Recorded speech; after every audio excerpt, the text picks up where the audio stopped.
All right, all right, all right. Welcome into the Commanders Declassified podcast. Eric, how you feeling tonight? Feeling good. We got a dub. Dubs That's always feel good, right? Dubs are always good. Let's start with the score. The Commanders actually beat the 8-0 Philadelphia Eagles 32-21.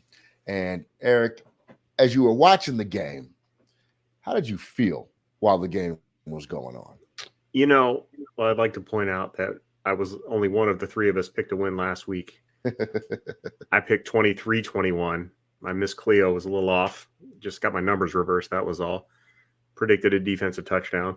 They were nice enough to help me out with that on the last play of the game. Um, actually, yeah, I was not. I really did have kind of a feeling that we could pull that game out. Just the vibe heading into it. Philly. The fans were amazing on our thread last week. They were just blowing us up. They giving us all the hate we can handle.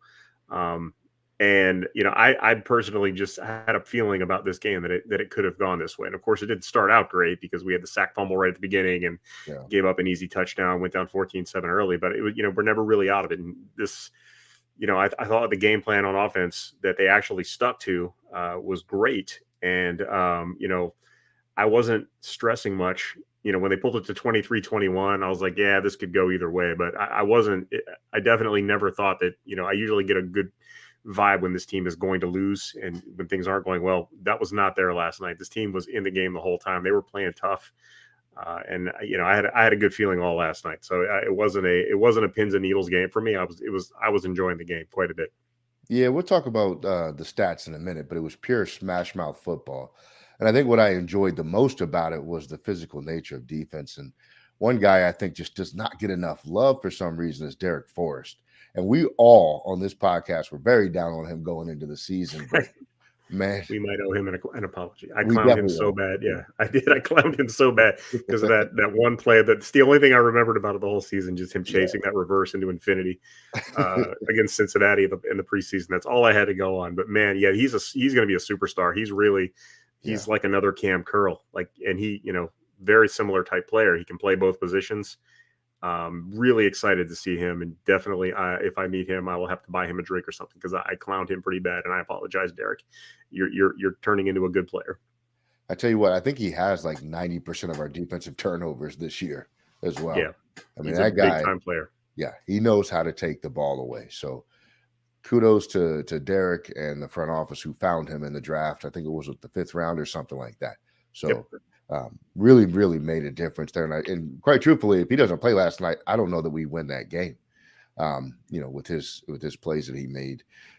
Did anybody else stand out to you in great detail from last night?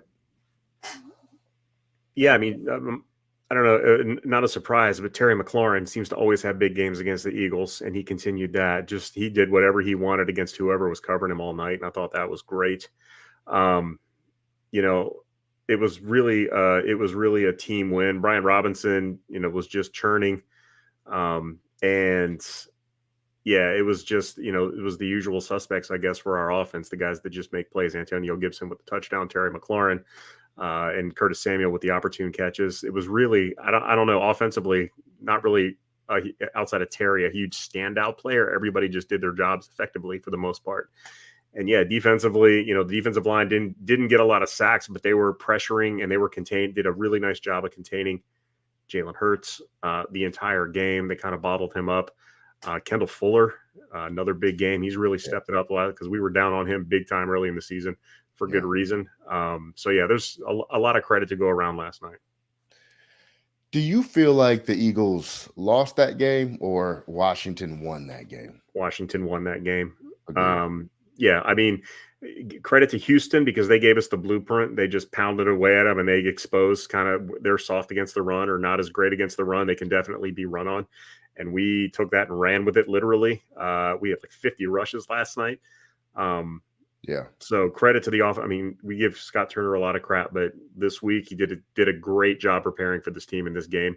Very reminiscent, in my opinion, of the Tampa game last year, where we just went in. We weren't, ripping off huge runs left and right, but we were just kept grinding, kept pounding, and wore them down. And salted the game away, and we did very much the same thing last night. So really good job by the offensive staff, just calling a good game.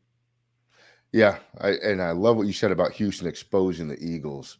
See, what had happened was earlier in the season, the Eagles were just up by so much you couldn't run the football. And so you had to take chances in the passing game, and they were taking advantage of teams that were doing that. But if you keep the ball on the ground, I mean, it felt like Jalen Hurts was on the sideline forever in between possessions last night.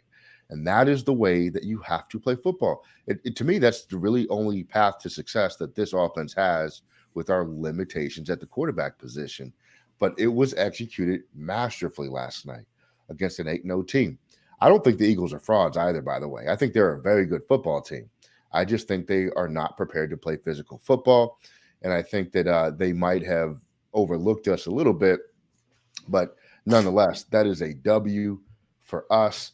Eric, I am going to pull up the stats. But if you had to give one person a game ball after the game, who are you giving that to? I got to give it to Terry. Just feasting on him. I mean, he's my favorite player on offense, so I'm always going to give it to him. But 8 catches, 128 yards. He's the only player who has gone over 80 yards, and he's done it twice against Philly this season. And they played some legit offenses. And, they played guys like Justin Jefferson and CeeDee Lamb and I don't know, other guys. Can't think of any names. But, there have been very good receivers go up against his defense. The Eagles are very much, in my opinion, front runners. And they, this was the first time this season they've trailed at halftime. And, Terry was a big part of that. So I'm very excited. And my game ball could go to a lot of guys. Derek Forrest, obviously, Kendall Fuller could get one, but I'm going to go ahead and give it to Terry because he's my guy. Can't hate on that. I'm going Derek Forrest just because he created the turnovers that really led to the opportunities that we had to walk away from that game. So let's jump into the statistics real quick. So I want to talk to you about Taylor Heinicke's performance. 17 of 29, 211 yards, interception and a fumble, 62.4 quarterback rating. Look, I don't think he played particularly well, but I thought he executed when he needed to in the situations that we needed him to execute. And I think there's something to be said for that. And I think that's very important to be able to do that. I thought he was effective. Your thoughts on Heinicke's performance last night? He lives for the big moment. Showed again last night. I mean, he's not ever going to be a good, efficient quarterback, but he is going to be a guy that if you need a play made, he's very capable of making a play. Yeah. And probably the most unsung hero play he made last night was that high snap that he had to run back and he got out of the pocket and threw it out of bounds. That kept a touchdown drive alive, and that was really the difference in the game. And that was a really smart veteran type play that required some athleticism that he was able to make. I'm personally, and I don't know if we're talking about this yet, but I'm personally in the camp of rolling with Heinicke until he screws it up and has to get benched, which probably will happen at some point in the season. But, he's playing well enough. If they can stick to that type of game plan, I don't know that they're going to be able to run the ball 50 times every week and hold offenses to, low output like Philly had. But it's a good formula, at least for the next couple of weeks, with some winnable games coming up. So I think that I would roll with Heinicke going forward. Yeah, I think if we're decoding what Ron Rivera said today, I think to me what he was saying was about the quarterback position. If you didn't see the quote, it's out on social media somewhere. I don't have it exactly. But what I read from that was he's going to play Heinicke until he loses, essentially, right? Until that momentum stops, and then Wentz will come in behind him. I think they had every intention of putting Wentz back in after this game, assuming it was not going to go the way that it did. But now they're going to let him ride until he loses, and then they'll bring him back, which honestly feels like the right thing to do, to be quite frank. I mean, I know there's some things that you got to figure out with Wentz, but, just the kid's on a streak. I don't think the streak is because of him. I think it's the defense and the running game. But he is on a streak, and why disrupt that continuity until that continuity is broken on its own organically? The running game. And let's shout out Brian, too, because, Brian could not wait to send out a tweet about Brian Robinson Jr.'s effectiveness last night. And he was so excited to tweet that out and tag everybody in it. Shout out to Brian. He's not with us tonight. I believe he's traveling, but, that's our guy. And we miss him here on the podcast. He'll be back soon. But Brian Robinson Jr. had 26 carries, 86 yards, averaged 3.3 yards a carry, and had a touchdown. The touchdown was absolutely fantastic, where he was stopped short, but he reached out his arm. It was a highly intelligent play. I really love what I saw there. I think what we're seeing is that Brian Robinson Jr. is a 3.3 to 3.5 running back. That's just who he is. But you can be effective in that manner in the NFL.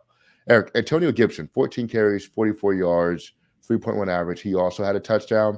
What did you think about his performance last night? Probably would have liked to see a little bit more of him, but the way Robinson was grinding, and they're really, they were really getting everything that there was to get out of the running game. Because Philly the offensive line wasn't really getting a ton of push, and Philly was tackling pretty well. There weren't a lot of tackles to be broken. Those guys came in and they wrapped up pretty well once they got a hold on them. So it was tough sledding all night. Would have liked to maybe seen, Gibson a little bit more. And I think if, we'd had to throw a little more, we'd have seen more of Gibson. But because the 3 to 4 yard carry offense was running so well and Brian Robinson was churning, I don't think he had a negative run all night. I think Gibson might have had one negative run, but, we were moving forward pretty much the entire night. I think they called it right. They handled the players right. If we were in need of more big play, or if we had to open things up a little bit, I'm certain we would have seen more of Antonio Gibson. Yeah, I can't be mad at that performance by Gibson. I concur with everything that you said. I thought Philadelphia was doing a good job of limiting the runs that were there, but we were pushing the power forward as best as possible. I like Curtis Samuel in the run game too. I thought they went to him maybe one too many times for my liking last night. However, on that fourth down call, they got called back. He was going to score. It looked like on that 4th and 1 play. He was going for a while, yeah. Yeah, I would like to have taken the points there, but I understand what their mentality was there. But he was pretty effective in the run game. Let's look at our receivers last night, and really, this is one person. It's Terry McLaurin last night. As you can see, the statistics here are overwhelmingly in his favor. The one thing about Taylor Heinicke is he's going to throw the ball to Terry McLaurin and not a lot of other people. But that's not a bad philosophy when you have Terry McLaurin. He averaged 16 yards of reception last night, 8 catches, 128 yards, 41-yard long reception on 11 targets. I'm going to let you wax poetic about Terry's performance last night, man. Yeah, he loves playing Philly. I mean, I think most of his big games in his career have come against the Eagles. Credit to Heinicke on that long ball. That was a dime. Yes. Couldn't have been thrown any better. That was a great throw and a great catch because that it was over his outside shoulder with a guy. Slay was pretty close to him, so it was a tough catch to make. I mean, what can you say? I mean, he was open all night, and Heinicke found him. It's exactly what we were begging Carson Wentz and Scott Turner to do early in the season. Just keep feeding Heinicke. He even had a chance to come down with that stupid YOLO ball that, you're going to see one of from Heinicke every week. Ended up getting intercepted this week. Terry had a chance. That's probably why Terry loves playing with Heinicke so much. Very much like the Rex Grossman factor back in the way. Guys love playing with him because he would just give you a chance to go make a play, and that's all those receivers want. Dyami Brown sighting, very nice to see. He made a big catch for a first down last night. But, it was really the Terry show with the wide opposition. Yeah, the Dyami catch I thought was great. It was not clean whatsoever. And I think he's really got to work on his hands in the offseason. Just that it looks like he's fighting the football most of the time that he catches it. Yes. And I think once he irons that out, he can be highly effective as a 3rd or 4th receiver in this offense. Curtis only had 4 targets, 2 catches, 28 yards. They're starting to use him more like we all thought they would, and out of the backfield, out wide, different places. I think that's okay. I think he makes too much money to only be involved on 8 plays of the game in total, or 6 to 8 plays of the game in total. So I want to see them find opportunities for him a little bit more than what they are doing. Jahan Dotson had the 1 catch, 14 yards. The big thing with him is just come out of the game okay. Yeah, right? Didn't get hurt. Yeah, exactly. Logan Thomas got lit up on a pass from Heinicke. Bad throw. Terrible throw. Yeah, I'm sure he's not too happy right now, but the one thing that's really missing from this offense is tight end play, and we're just not getting it for one reason or another. Hopefully they can figure that out. Defensively, we talked about Derek Forrest. I thought Jamin Davis was really solid. No flash plays, but he made a lot of really good plays. I want to get your thoughts on Benjamin St. Juice's play last night. What did you think about that? getting a reputation as grabby, and that's going to hurt him going forward because that pass interference call, it I've seen worse not get called, but because I think he's kind of getting a reputation as somebody who's handsy, he's going to really have to work on that. He has all the potential. I mean, he can really be a top-notch corner if he can just figure out how to stop, getting his hands on people, or figure out how to make it look like he's not getting his hands on people. He has a ton of talent, and I'm a little salty on that because the throw, it was a bad throw, but the throw to Curtis on the first drive was a clear pass interference that didn't get called. The guy the guy ran into him before the ball got there, and he didn't even get his head around. At least St. Juste is good about getting his head around. On most of his PI calls, you can see he's kind of holding on to the guy, but at least he's looking for the ball.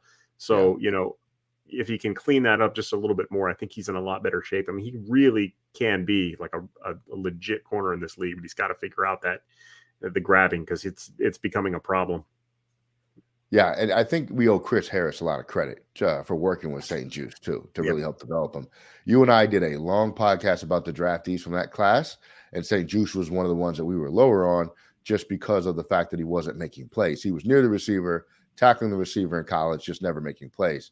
In the NFL, it's sort of the same thing. He's near the receiver. I mean, but he is blanketing the receiver. I mean, he's extraordinary at that. Now it's the playmaking part without the penalty. That is the next penalties. step. Got to clean up the penalties. Right. Because that is going to become detrimental and it's going to ruin all your promise if you can't clean that up. The receivers for the Eagles really didn't go off. I think A.J. Brown got hurt at some point in the game. And that interception that Derek Forrest had, thank the Lord he got that because that ball was in A.J. Brown's hands and he was going for a big-time game. That was filthy. And, the big play on Quez Watkins as well. That's a St. Juste forcing that fumble after getting beat deep. We just sung his praises, but he did get kind of torched on that. Good recovery to force the fumble, though, so nice job on that. But really helped Philly's passing game in check. Kind of what we said on the pod last week, too, is just keep Hurts in the pocket and make him actually throw, take away the running threat. And I thought our defense really did a good job with that for the most part, especially toward the end of the game. They were having trouble completing passes because they were having to drop back. Yeah. It was all around. It was a great team win. It was the kind of win that I think we need more of. We saw a little bit last year of this during the 4-game win streak, and then we went right back to what we were trying to do at the beginning of the season for some reason. Hopefully our coaches have learned their lesson. Eric, any final thoughts on the Eagles matchup? It was a great win, but it's over. Let's move on to Houston. All right, let's go on to Houston. Ball rolling. Let's give some shout outs to Scott Turner for the game plan. Let's give some shout outs to Ron for encourage him to run the football. And some shouts out to Jack Del Rio, Chris Harris, and the whole defensive staff for having those boys ready to play against a really, really good opponent. This is the Commanders Declassified podcast. We are out of here. We will catch you when we start talking about the Houston Texans. Peace.